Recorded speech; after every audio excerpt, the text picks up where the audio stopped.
All right, so welcome everybody. Thank you so much for being here. My name is Ionsul Ferrin. I'm the outreach coordinator with SeekHealing. And Danny has been really kind enough to agree to do a little interview with me here for us all because I think one of the most compelling things about recovery can be hearing other people's stories of triumph and success. And Danny's definitely got one of those. So yeah, should we dive right in? Do you want to say anything to introduce yourself, Danny?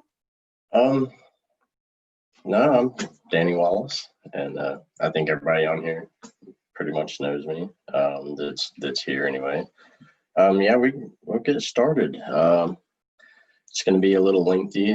There's a lot of crap to go through. I'll be 40 September 1st, and it took me 38 years to figure out how to get to where I'm at now. I spent my whole life believing that I was a monster, that I deserved nothing less than, the abuse that I had received.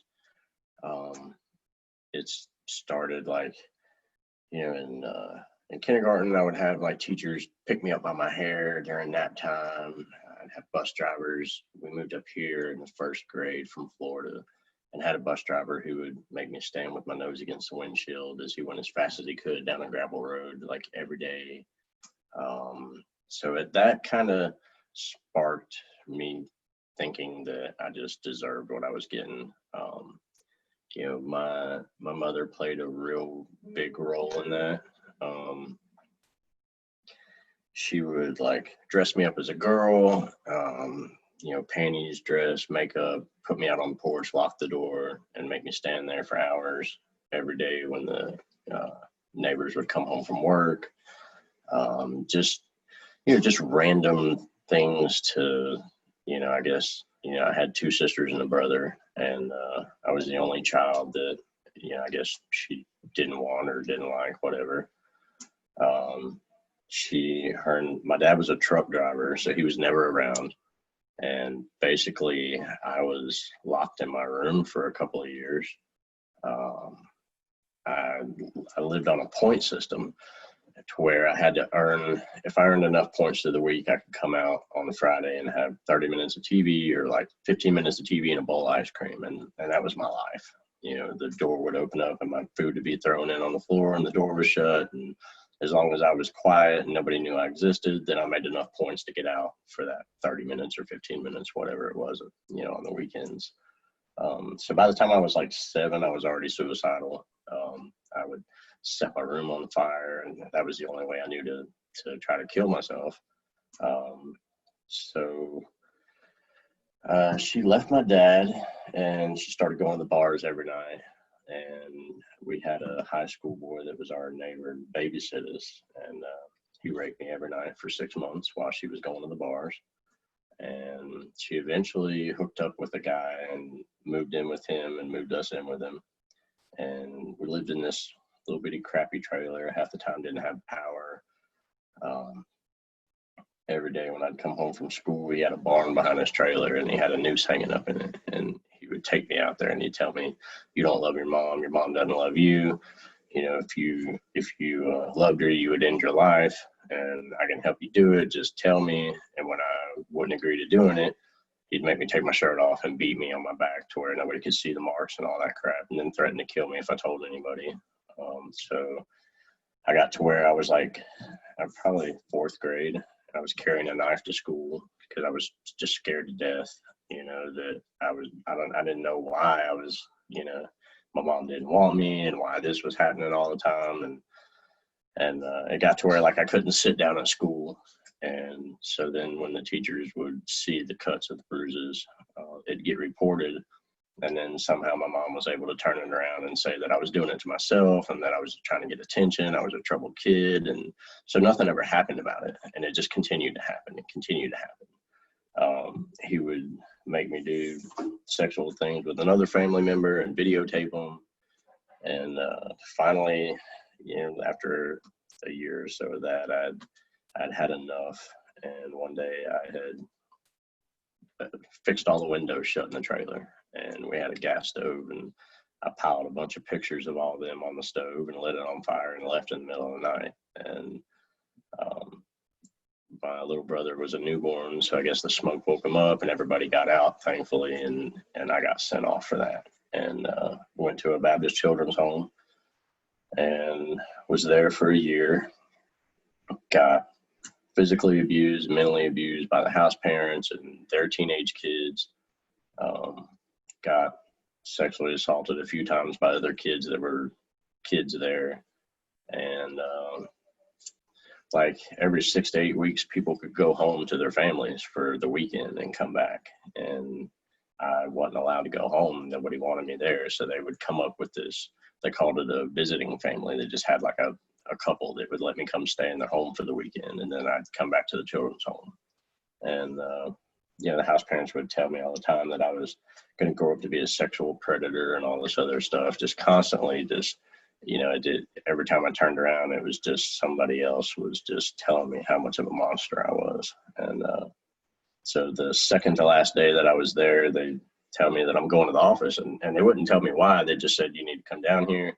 And the house parents came, and I walk in this room, and there sits my mom and all these other people. And they're talking about me the whole time like I wasn't even in the room, about how I was a danger to her and her kids and her home, and she didn't feel safe with me around her and her family. And so they decided I was going to another place for a year, and then they told me to get up, and we left the room. I went back to the cottage. She never spoke a word to me, never looked at me, and I didn't know why. I just like the whole time I'm like 10 years old trying to figure out why my mother wouldn't even look at me or talk to me, and or why nobody would believe me. And so then I went to a wilderness survival camp for a year, and that was probably one of the two places that I went that was actually good. You built what you slept out of trees. You had no power. You had hand saws and axes and kerosene lanterns and all that. And so after being there for a year, I got to kind of get integrated to coming back home. And at this point, my older sister was in high school, and her friends would tell me, if you call bomb threats and get us out of school, we'll come by and pick you up, and you can ride around and get high with us, and you'd be cool. And so finally somebody wanted me. So I'm calling bomb threats from the house every day, getting them out of school and going and riding around, getting high. And I'm 12, 13 years old.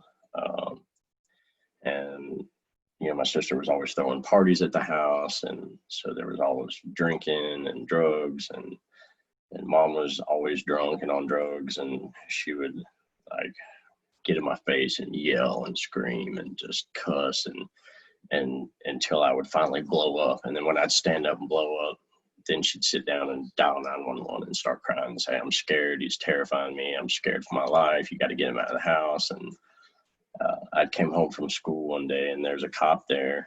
And so the cop yells at me to sit down on the couch. And so I don't know what's going on. I just sit on the couch. She comes out of the room with mom, and mom had a couple. She had like a sawed-off shotgun and a pistol or whatever in her closet. And so the cop comes out and just chews me out about how I kicked in my mom's bedroom door and stole her guns and her jewelry and sold them for drugs and all this mess, and how I was going to jail, and just left.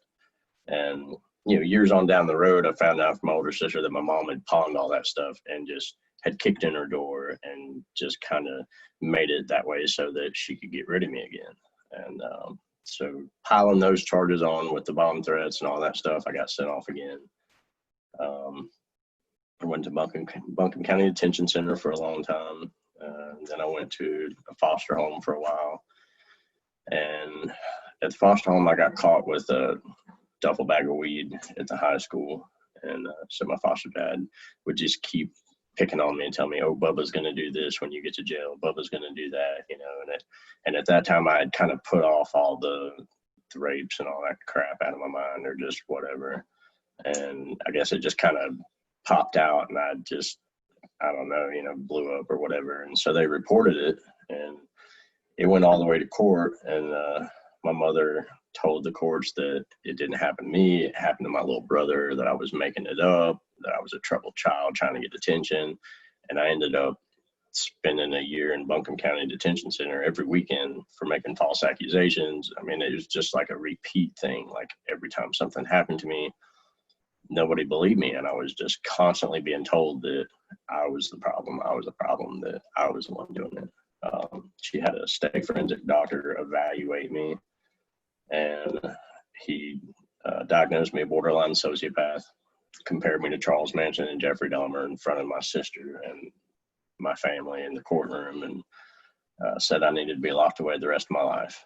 And so the judge was like, well, we'll do it until he's of age, and then as long as you're going to pay for it, we'll keep him in there.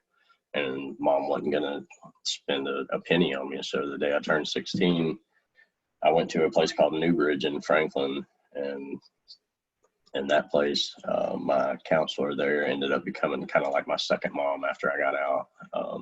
Advocated for me real good with trying to tell my mom to, shit or get off the pot, let this kid have a life or do something, and so the day I turned 16, they said, well, you got to leave. By law, you can't stay here no more. And by the way, your mom has a restraining order on you, so you're not allowed within 1,000 yards of your house.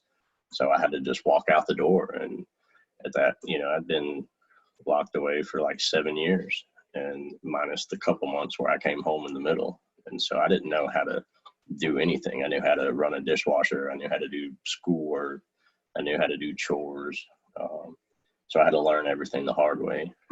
My first car, I didn't know you had to have a driver's license and tag and insurance. So I get pulled over, get tickets, didn't know that you had to go to court. So then I get arrested. Didn't, everything was just learning the hard way. Spent the next, until I was 20, just bouncing around on couches. I'd meet people and I'd leave and go to their town where they lived, and I'd meet somebody else and I'd go with them. And I came back to this area when I was 20, and my older sister found me, and because I hadn't seen her since maybe twice since I was 9. And, she talked Mom into letting me come home. I had to pay rent to stay in the house. And at this point, she was selling crack real bad. And I started going to college because I wanted to go for culinary. And so she had people in and out of the house all night, and it got to be the night before my midterms. And it was snow on the ground, and there's people in and out the door. It's like 2:00 in the morning, and I asked her if she would just make everybody leave because I had to get up and take a major test the next morning, and I ended up having to leave. And so then I spent a few weeks sleeping in a tent, going to school at 5 in the morning, using the shower before everybody got there, so nobody knew that I didn't have nowhere to live. And did really well in college, had a good time. I was in the student government, top of my class. Then my student government advisor had hung himself, and my dad died, and this happened in like 2 weeks of time. So I kind of bombed out, and I was a functioning addict through all this. The first time I got high, I was like 12, and it was on meth, crank at that time. Meth kind of wasn't around in this area. So I'd basically been doing drugs every day since I was 12. And then when he died and my counselor had hung himself, I started shooting up. Things got really bad then. Started selling dope. For the next probably 4 years, I would try to inadvertently overdose. I didn't want to purposely do it because I believed that if I killed myself, I'd go to hell. So I would just try to pretend like I wasn't going to OD. And I would just, every morning I'd wake up, I'd tack another $100 onto the day before because I was pissed off that I woke up. And so then I ended up meeting a girl. We got married, moved off, had my son. I was smoking pot and occasionally eating pain pills at that time. So I thought, while I'm working 7 days a week, I'm making 100 and something thousand a year. I'm 25 years old. I'm allowed to do this. And so our she left me for somebody she was working with and left me and my son, and ended up losing him because both of our names were on the house, and I couldn't legally stop her from burning the house down because her name was on it. So DSS deemed it an unsafe environment because I couldn't legally protect my son, and so ended up losing my kid over that. And so then I lost my job, lost my farm, went back to sleeping in the back of a Blazer, making like 200 every 2 weeks. Ended up losing that job because I couldn't make it on time because I didn't have an alarm clock. I didn't have a shower. I didn't, So then I started remembering that all anybody ever wanted from me was sex as a kid. So then I started going to the bar every night, and I would go home with different women, and that's how I would get my bills paid, my truck payment, my phone bill, and so finally one night, I started amping up my pill eating. One morning, one of them said, you can't come over no more because I don't want to wake up next to a dead guy. And so it just kept spiraling down. I ended up moving back up here, met my second wife, and got back to shooting up. She was on fentanyl and Roxy's on really high doses, and ended up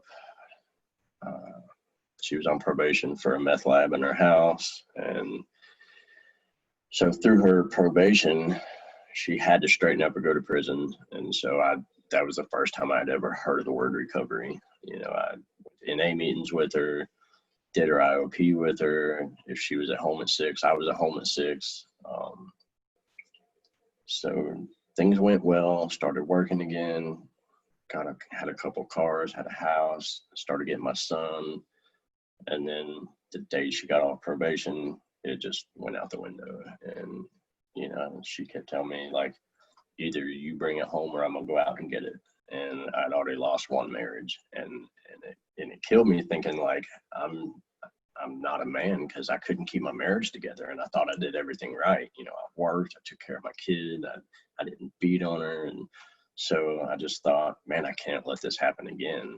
So I went out and got some dope and came back, and then spent the next 10 years really hammering down, overdosing every other day, slinging dope, running trunk loads of dope back from Atlanta all the time. I'd stay up for 2-3 weeks at a time, sleep for a day or two, stay up another 2-3 weeks, sleep for a day or two. And then I ended up getting caught up in the middle of this kid wanted some drugs. So I told him I wanted a TV from Walmart, and told him how to do it. And so he got it for me. And then he ended up getting caught with something else, and it told on me for telling him how to do the TV and that I was selling drugs. And so I ended up getting like 29 felonies out of all this. And this was my first felonies ever. I managed to kind of skate free and not get any major stuff. So I got put on probation, took a plea bargain for like 4 felonies, and ended up running from the cops. Had $100,000 bond, and ended up racking up more felonies out of that. And so I get out on probation, and I'm thinking, well, if I stop this day, I can pass my urine screen and I'll be good. I can get high for 3 weeks and I'll be good. But I could never stop that day. At this point, I had never stopped using drugs from the time I was 12 until then. And this is well into my 30s. And I still, at that time, thought that I was invisible unless I had a sack of dope or unless I was having sex with somebody. If that wasn't happening, then I wasn't anybody. And I hated myself.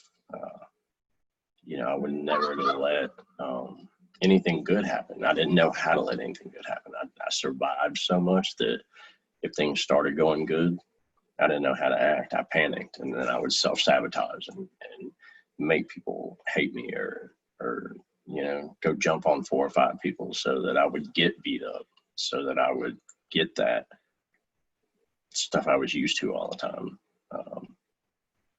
So I ended up going to prison because I couldn't pass a urine screen. And I dare say that that was the only place in my life that I was somebody. I didn't have to run with the gangs or nothing. Everybody loved me. I got along with every inmate. I was well known in there. And I didn't have to have a sack of dope. I didn't have to have sex with somebody.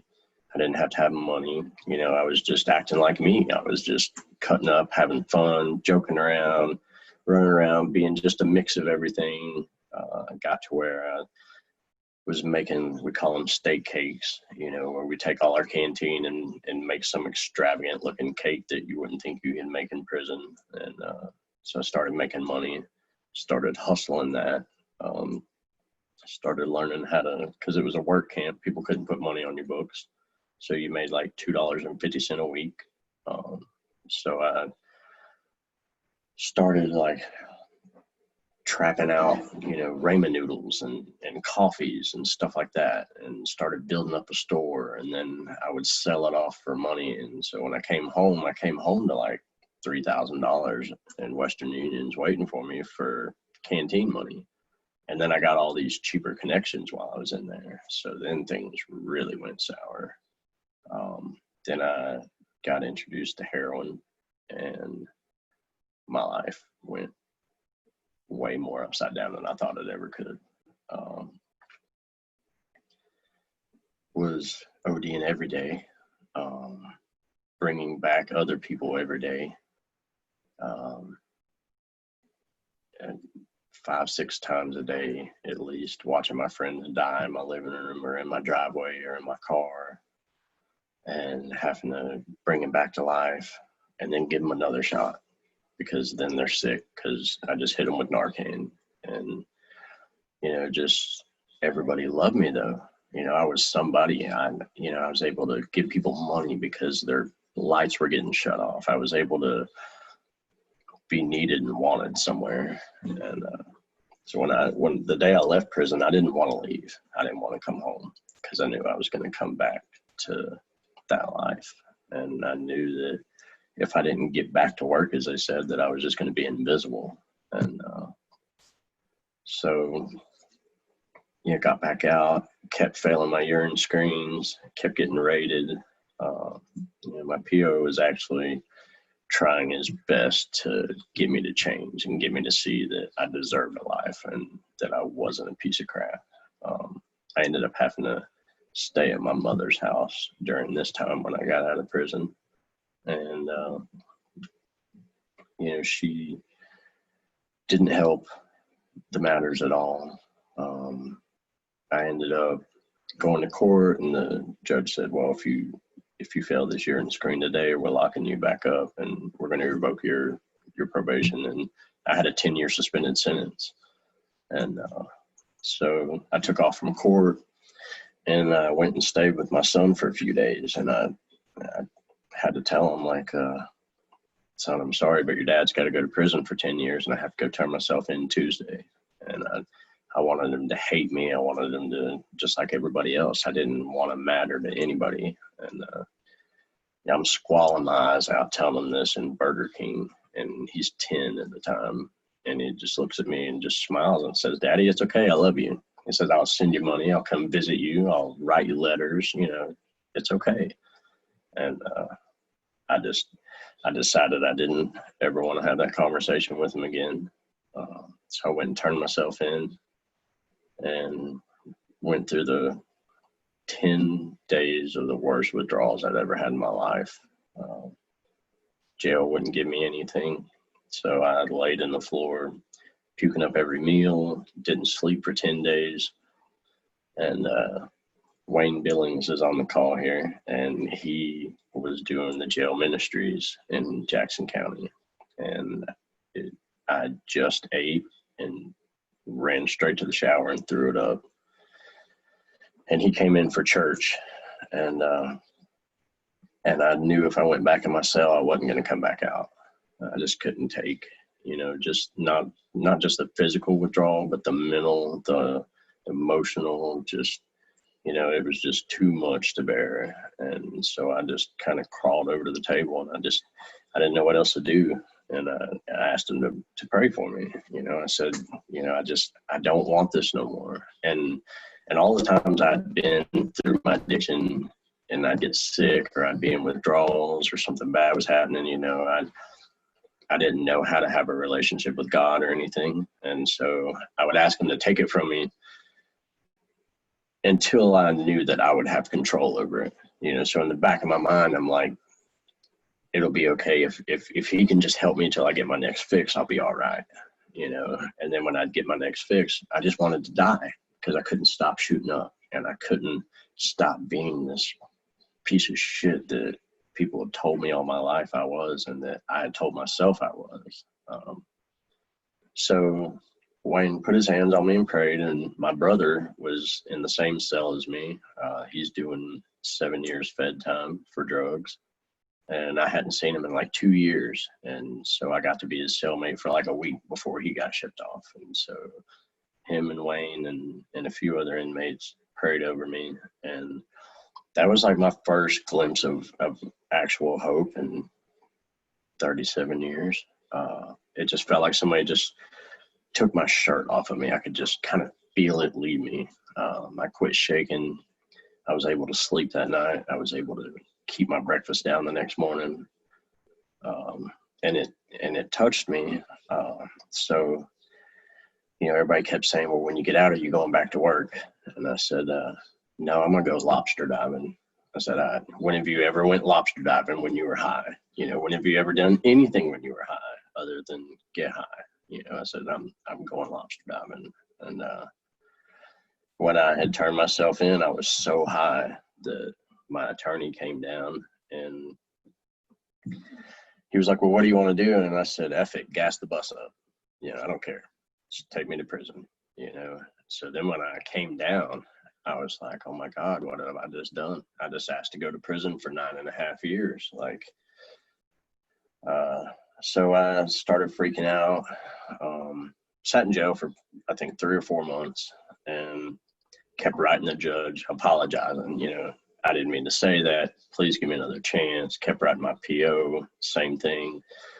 Finally get to court, and so the judge tells me how disappointed he is in me and asks the PO what he recommends, and PO says, just send him to prison. I'm done with it. And so he asked me if I had anything else to say, and I just begged him. I was like, man, I don't want to do this no more. Prison is not, I'm not scared to go to prison. I'm just scared of what I'm going to be when I come back, because it's going to be the same thing as last time. It's like, I know how to do it and I want to do it, and I begged him to give me one more chance. And it was Judge Brad Letts, and he's really good with recovery and apparently really patient, because he was the same judge that I took off from on court. So he put me on house arrest. I wasn't allowed to leave the house at all, not to go to recovery, not to go to church, not to go to work, nothing. I had like 1 hour a day to go look for a job, and I had to get it approved for that hour and all this other stuff. And so I'm back in my mother's house again. And at this time, I'm wanting to stay clean. I'm wanting a better life. I'm wanting somebody to be proud of me, and I wanted to be proud of myself for something. Shit. So, people would show up. I had to go take like 2 urine screens a month, and I made it to where I had to do it every Monday, because I knew that if I had 2 weeks, I would slip up, and I'd be like, well, I could count the days to get clean and get back in that habit. And so every Monday I went, and then I started bartering off clean urine screens to get to go to Celebrate Recovery. And because my sponsor at Celebrate Recovery was coming in doing the jail ministries as well. And when I heard his story about the things he had done and the felonies he had and just the crummy person he thought he was, And now he's a peer support specialist, and now he's helping people, and he's able to come into the jail and walk right back out in his own clothes. And just kind of, some of the guys from NA would come in and they'd be like, well, I sat at this table 20 years ago, and that wasn't obtainable for us at that time. We're like, bro, we're not looking at 20 years from now. We're looking at when I get out, I'm going to have to go to Walmart and steal something and return it so that I can eat and get a pack of smokes. But then I'm going to get caught doing that, and I'm going to be right back in here. Or I have a trap house to go to, So I'm going to my meetings, and I'm still staying clean. Finally found a job, and people would still come by, because it was a horrible trap house. And, people would come by and want me to shoot them up because they couldn't hit their veins. And my mother would call me and be like, hey, such and such is here, and they said they only trust you to do this. Instead of being like, get the hell off my porch, this is my kid, like, he's trying to do better.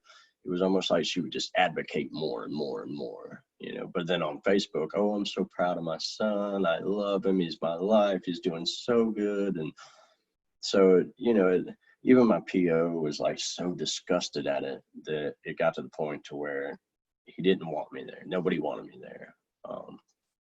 But I was staying clean, and I just had that focus that I was gonna, people would tell me, well, you're gonna have to run away. You're gonna have to leave this place to make something of yourself. And I didn't want to run away and leave. I didn't want to disappear. I wanted to be somebody. So started I talked the judge into letting me take the training for the peer support, because at this time I'm still on full house arrest. So I got cleared to go 4 Saturdays to Sunrise in Asheville and take my class. And I got that done. And so he took me off the ankle monitor at like 6 months early, and that was probably the first time in my life that I had done something on my own that I could say I did, that, made a lot of people proud that wanted to see me just go away. All of a sudden, these people didn't want me to go away anymore. And I'd spent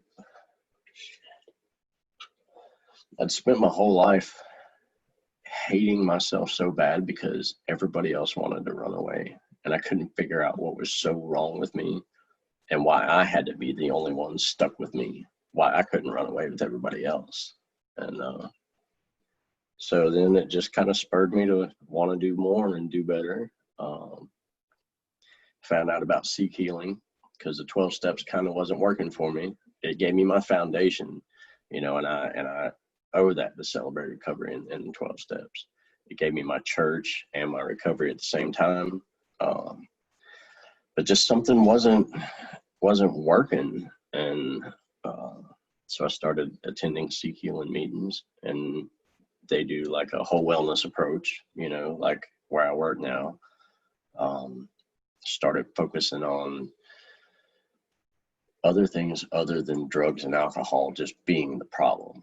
Those are the Band-Aids, and so started being able to connect with people. Took like a listening training with them. Never knew that I could talk to somebody with my mouth shut just by listening to them, and so started really getting into that. Did my recovery coach training, just kept grabbing at anything I could because I just didn't want anybody else to feel like I'd felt for 38 years. I finally realized that it wasn't my fault, that I didn't do anything wrong, and that I deserved just as much as anybody else. And so I got my peer support certification and got a job offer at a homeless shelter in Haywood County, but I couldn't take it being on probation, so I had to go back before the judge and presented my case to him. And this was like a year before I was supposed to get off, and he let me off. He was just so proud of me that he remitted all my fines, let me off that second. And in kind of the middle of my probation of getting clean and and figuring things out. It was like my birthday, my 6-month mark, and I wanted to go somewhere like to the beach or on a cruise or something, and there was so much red tape to get through to do it that I was finally it just gave up. And I'm like, I can't keep going to court and spending all this money and taking time off work to do this. And my probation officer and one of my good friends now is an SBI agent, sat me down and got mad at me for it. And they're like, look, man, you have spent the last 24 years destroying yourself, and you've spent the last 6 months fixing yourself. They're like, if you don't go on this trip, we're going to be upset. Like, you have to reward yourself for doing good. So they helped me to get through the red tape. I got to go on my trip for a couple weeks. I'm a baby shark fanatic for some reason. So I got to catch a baby shark while we were out fishing. And so it just seemed like everything just kept playing the way it was supposed to, and it just kept giving me that much more motivation to see that a lot of times our enemies are not the people who did stuff to us. Our enemies are self. Everybody that was a negative impact in my life was actually not a negative impact. They may have done negative things, but there was something positive to come out of all of it. It may not seem like getting raped 3 or 4 times there's anything positive in that, but I started figuring out that all the stuff I didn't get was the stuff that people needed. And all the stuff I did get was the stuff people didn't need in this world. And so it helped me to be able to treat people the way people deserve to be treated. And it helped me to realize that, you don't have to get love to give love.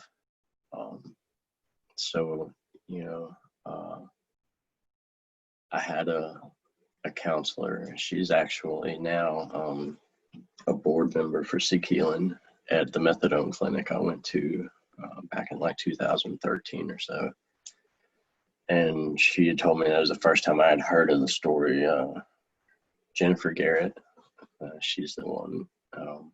She told me the story about the white wolf and the black wolf, and how both are inside of you. And, it just depends on which one you feed, depends on which one's going to be more predominant. But there was nothing wrong with having both of them in you. There was nothing wrong with having a little bit of bad with a little bit of good. Just depended on which one you wanted to feed the most. But you had to have them both. There's no getting around it. Everybody does. So that helped me to learn that, I wasn't just the black wolf. I wasn't a monster, and it helped me today to enjoy having a bad day every now and then, to enjoy having my pride hurt or messing up at work and feeling like I'm being chastised because I did something stupid that I should have been more professional, or I should have been more, watered down or whatever. That, if you don't have bad days, you're not going to learn something from it. If you're always just having a good time and you're always just high and you're always just oblivious to the world and your feelings, then, you're not even alive. I spent a long time dead. And so working at the homeless shelter, got hired as a peer support. I was so proud that I had made it somewhere. I had made it, and I didn't have to do anything but just be myself. I was finally good enough. And that job turned out to be more of like a babysitting job. I wasn't doing any peer support work. I wasn't helping anybody. I wasn't allowed to help anybody. If we had like a pregnant resident walking down the road and it's pouring rain, I wasn't allowed to stop and give her a ride, because it was against policy. So it was like we would tell people, yeah, we can help you. And then when they got in the door, it's like, oh, well, we can't do that. We can't do that. We can't do that. We can give you a roof over your head, but that's as far as it goes. So that job didn't work out. It's not what I wanted. I got tired of seeing people wanting something and then just getting that disappointment in their face when I had to say, well, I'm sorry, but I can't do nothing. I wish I could. You know, I would if I wasn't scared to lose my job.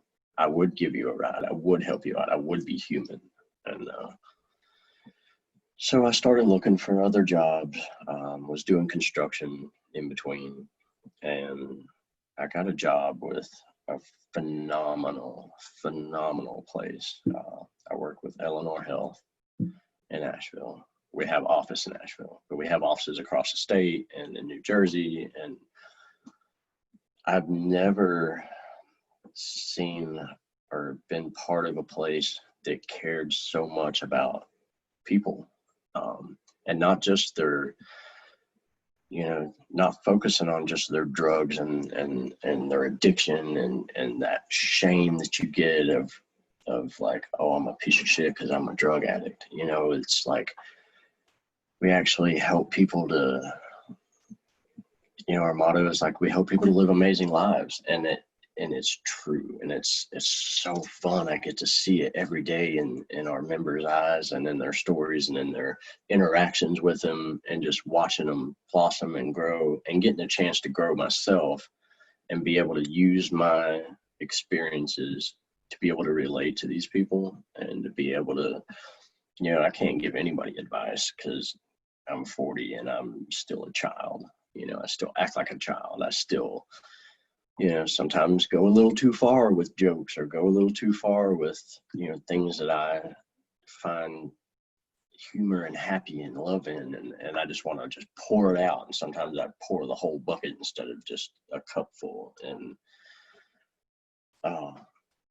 I get to do that as a job now. I get to, you know, I spent my whole life not knowing what I was going to do, thinking that I was going to be some 70-year-old man couch hopping, bumming shots of dope off somebody, because I didn't know what I was good at. I didn't even know who I was, and never gave myself the opportunity to find out because nobody else wanted to find that out through my whole life. And, so even working here is helping me to realize that, you know, the sky's not even the limit. You know, we have everything in-house, MAT, we have nurses, therapists, peer supports. We're called recovery partners, community recovery partners. So people don't have to go to 5,000 places to try to get help. And they don't have to get it from people who are just looking at them like they're drug seekers or looking at them like they're just another statistic. Like, Eleanor Health actually cares, and it's so awesome to be part of like a real family, you know. Like I've only face to face met one person in our company, and that's my direct boss. And then Zoom meetings with everybody else, and telephone and Slack, and I feel like I know them more than I know anybody else in my life. And I've only been there like, I think 3 months, going on 3 months. And, you know, I just couldn't tell you how happy I am. It gives me the chance to do something that one person did for me, and that was my sponsor, Charlie. And he came into the jail and gave me his story about being a peer support, and, you know, said, well, just call me when you get out of jail. And a lot of people tell you that. And he answered the phone, and he was there for me, didn't know me from Adam, and just had faith. And that taught me that, you know, if I see that pregnant woman walking down the road, whether I'm going to lose my job or not, I'm going to stop and pick her up, because that's the right thing to do. And sometimes that's what it takes, is just going that extra mile and doing the right thing, the human thing, and showing somebody that they can do it and having faith in them. And I get to do that in my job. I get to, you know, if I have a member that wants to start journaling, I can go get them a journal and just be like, here you go, bro. And I got to do that. And now he writes every day. And he's like, you know, I had this spiral notebook that I couldn't stand to look at. And that was one of his goals that he had set when we had met was, I want to start journaling. I want to start getting all this stuff out of my head. I don't want it in there no more. And so I got back to the office and I was thinking, well, I know every time I thought about journaling, I had this crappy notebook that I didn't want to write. So I got to go to Walmart and the company bought him, you know, a journal. It said journal on it. It was a little travel one. And so, you know, we had met out in the community for our meeting. So I called him and I was like, hey man, you left something at the coffee shop. And he was like, did I? And he knew he didn't because he didn't have anything on him, you know. And so he walked back down there and I was just like, here, you know, now you can start writing in your journal. And he was so excited, just it lit him up, you know. He's like, man, it's even travel size. I can take it with me. He's like, it looks cool. And so now every time we meet, he's just telling me all the stuff he's wrote in it and how it's just so wonderful that he doesn't have to carry that shit around with him no more, you know. And that's just being able to be in the position to do that for somebody is just amazing. Because I had one person do that for me, and then more people did that for me. And then all of a sudden, I wasn't this piece of shit that I'd wasted my whole life thinking I was. You know, I got my kids back in my life. I have a wonderful woman who stands beside me. We're getting married in May. I have a wonderful job, and I have a family now. I spent my whole life like trying to find love instead of just giving it. And when I finally learned that, you know, it's not about me. I don't have to get love. I can just give love. And that's all I have to do. I can't control anybody else. But by being able to give love, I've been able to receive it. But I didn't love myself at all enough to be able to know what it meant to give people love. I used to dress janky like a gangster, sag my pants, tank tops, got tattoos all over my face, and thought I was cool, thought that's what people wanted. And when I first got off house arrest, I started going over to this bar that was right by the house. I never had a social life. I was either in a trap house or in my car or jail. And nobody would talk to me.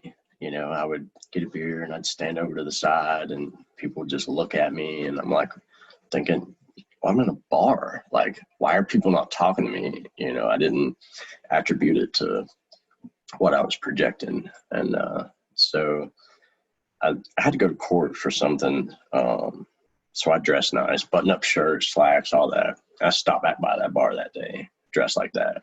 And this guy that I had seen a bunch of times there walked up to me and he's like, yeah, I just wanted to tell you, man, it takes more of a gangster to dress like you're dressed now than it does to dress like you've been dressing while you're in here.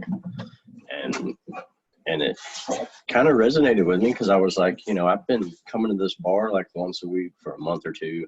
Nobody spoke to me. The bartender would hardly even speak to me.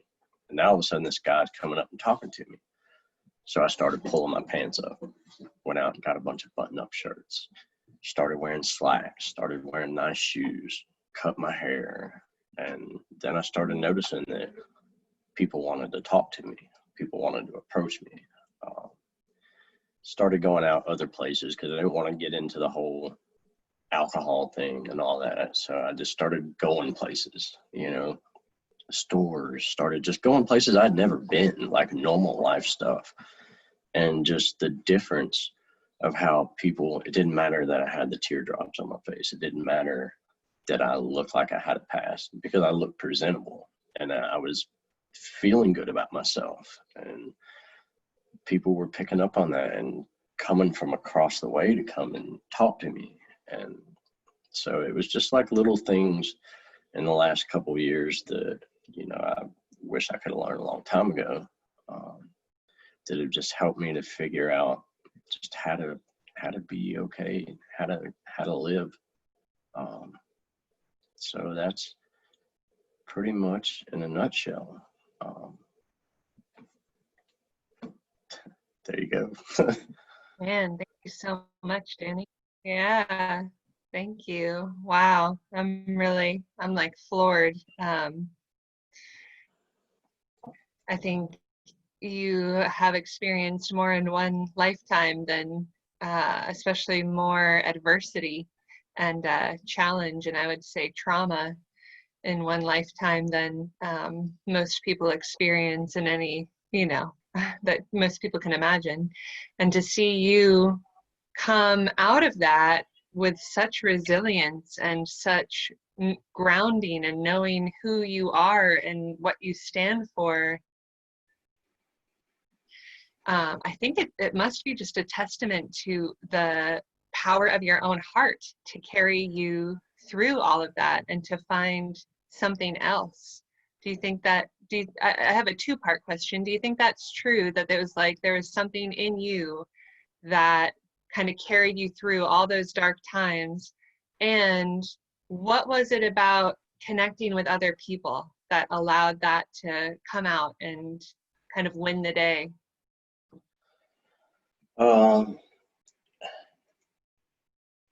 The first question, will you say it again? Because I had the answer and then I kind of lost it. Yeah, like, do you think there was some kind of, it's like when I hear all this, it's like you went through so much and people were so horrible to you on every front, and yet there's still this like core in you that just wants to love and serve and connect with be of service and connect to other people. And I'm wondering, do you think that's kind of like a core piece of who you are that allowed you to find recovery and healing and all that? Yeah. I'd always said I spent my whole life like being outside the window, seeing other families eating at their dinner table and just wanting to be a part of that, wanting somebody to love me.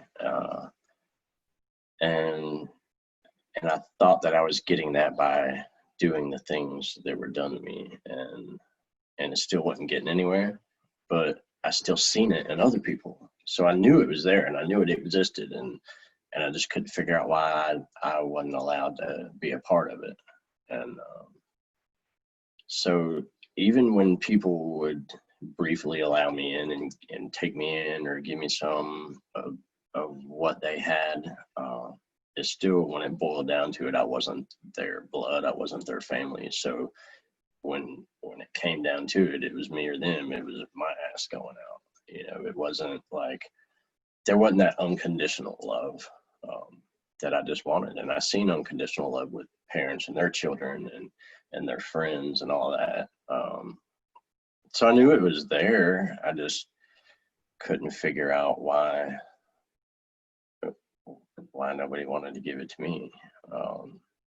But then I later on in life figured out that, as a child, there was no control over that, what anybody gave or didn't give. But as an adult, I did have control over giving love and receiving it, because if I didn't love myself, nobody else was going to. Nobody else was going to be allowed to, because I was doing the same thing to myself that everybody else had been doing. There had been times in my life that people loved me, and I thought they loved me for the drugs or the money or whatever.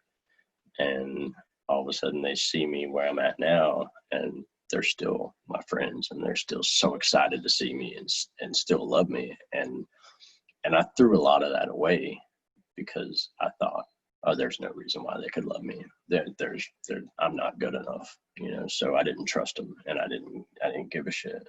And so I robbed myself a few times of what I was spending my whole life looking for. So it did, I guess, mold me into, I just feel like it's my duty to just give as much love and happiness and share as much of it as I can with anybody. Like, I don't care who it is, what time it is, where it is. I mean, if I can do it, and if it makes me suffer, so be it, Beautiful. I just feel like, somebody asked me the other day at one of the SeekHealing meetings, I was telling her what I do for work, and a little bit about what I'd went through. And she was like, well, do you feel like you have to do this job? And I thought about it, and I enjoy it.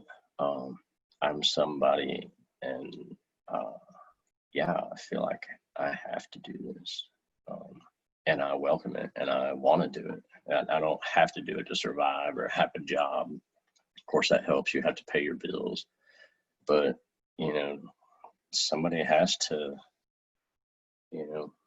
somebody has to let people know that everybody deserves everything. Everybody deserves love. Everybody deserves happiness. And why hang on to it when you can share it?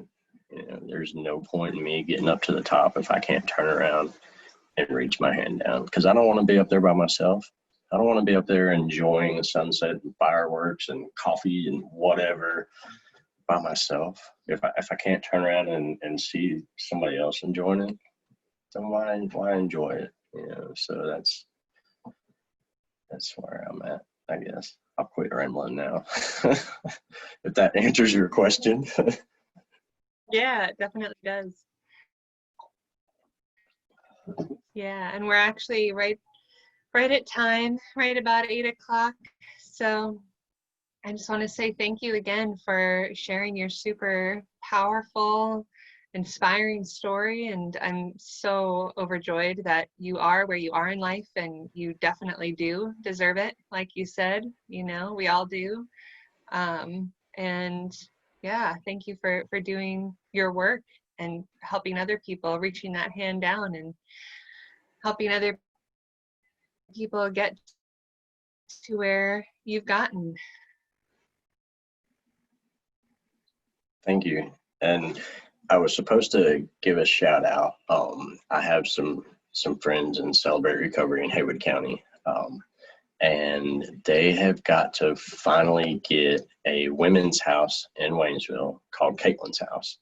And it's for women who have lost their kids or trying to get their kids back, due to drugs and whatnot.